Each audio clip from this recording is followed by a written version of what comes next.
All right, let's dive into one of the most talked about, most sought after, and, let's be honest, most misunderstood topics of our time, modern love. Together, we're going to decode what is really going on in our hearts, in our brains, and, yep, even in our dating apps. So let's kick things off with a pretty big question. For so many of us in relationships, the lines can get incredibly blurry, right?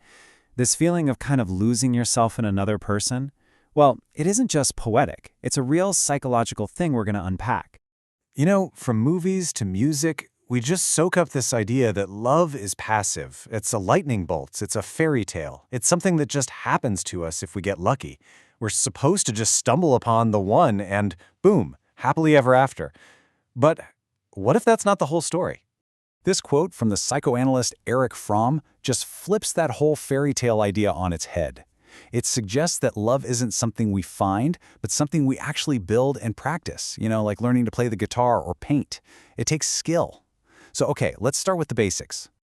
Okay, for Act 1, we are going to lay the foundation. Because before we can even begin to tackle the challenges of modern romance, we need a better operating manual. We need to understand what love even is from a scientific, evolutionary point of view. Evolutionary anthropologist Dr. Anna Mochin makes this really crucial distinction here. The proximate cause is what you feel right in the moment, that rush of attraction for someone across the room. But the ultimate cause, that's the deep evolutionary reason love exists in the first place, to help us survive and cooperate. So how does evolution actually get us to cooperate? Well, Dr. Mochin calls it biological bribery. And think about it. Love isn't just poetry. It's a powerful cocktail of brain chemicals that literally rewards us for forming the bonds we need to thrive. It's basically nature's way of making survival feel absolutely amazing. And here's what's so fascinating. All forms of love, whether it's for your partner, your best friend, or your dog, they're all built on the same love cocktail. You've got oxytocin, that's the bonding hormone, dopamine for motivation and reward, serotonin, the mood stabilizer, and beta-endorphin, which is a natural opiate that creates that deep sense of calm and connection. And knowing this chemistry helps us bust a huge myth.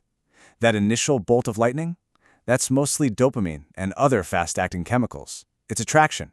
It's lust. True, deep love relies on that slow-acting beta-endorphin, which only builds up over time through shared experiences. So, sorry to break it to you, but love at first sight? Not really a thing. All right, now that we have the biological blueprint, let's look at the world we're trying to use it in. Act 2 is all about navigating the modern maze of dating, and this is exactly where our ancient brain chemistry starts to clash with modern reality. Dating apps promise to make things easier, but they often work against our half-a-million-year-old brains.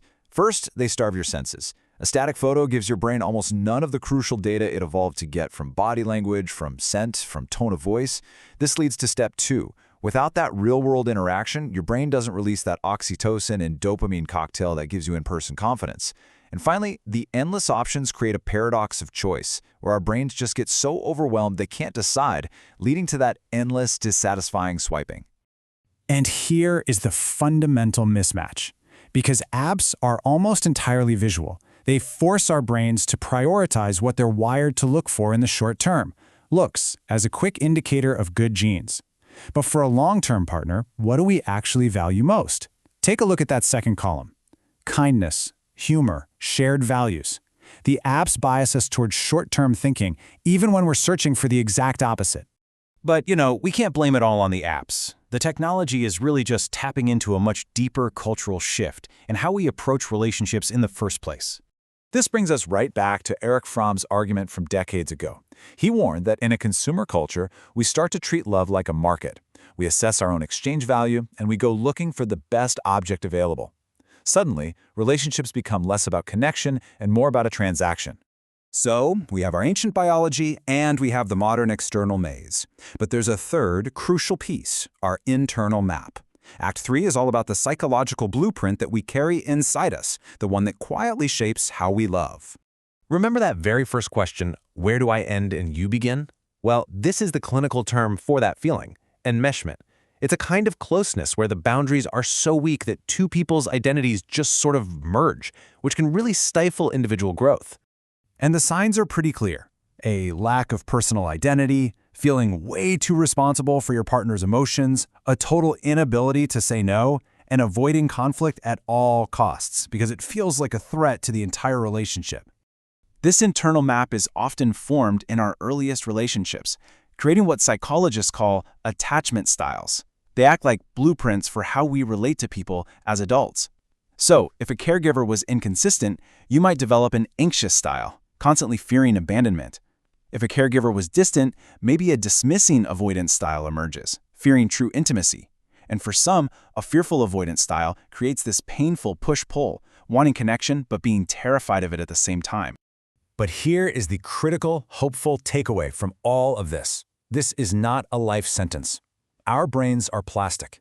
With awareness and real, intentional effort, it is absolutely possible to change these attachment patterns and build more secure, healthy relationships. Which brings us to our final act, the path forward. If love is an art, not an accident, then how do we practice it? What are the actual concrete steps we can take to build the love we really want? Well, Eric Fromm gives us 3 pillars. First, discipline. Just like practicing an instrument, you have to show up for love consistently. Second, concentration, being truly present with the other person, not half present while you're scrolling on your phone. And third, patience, accepting that real connection, real love is a slow burn, not an instant spark. So let's put it all together. To build a better blueprint for love, you need to set clear boundaries. You have to challenge those old automatic beliefs from your past. Find role models, people who exemplify the kind of healthy love you want to build. And finally, get in the room. Treat the apps as an introduction, but do the real work of connection in person where your amazing ancient brain can finally do what it does best. Ultimately, this just shifts the entire paradigm. Love stops being a lottery ticket you're hoping to win and becomes a project you actually get to work on. It's an art you get to practice. So the real question isn't, will I find love? But rather, what am I building today?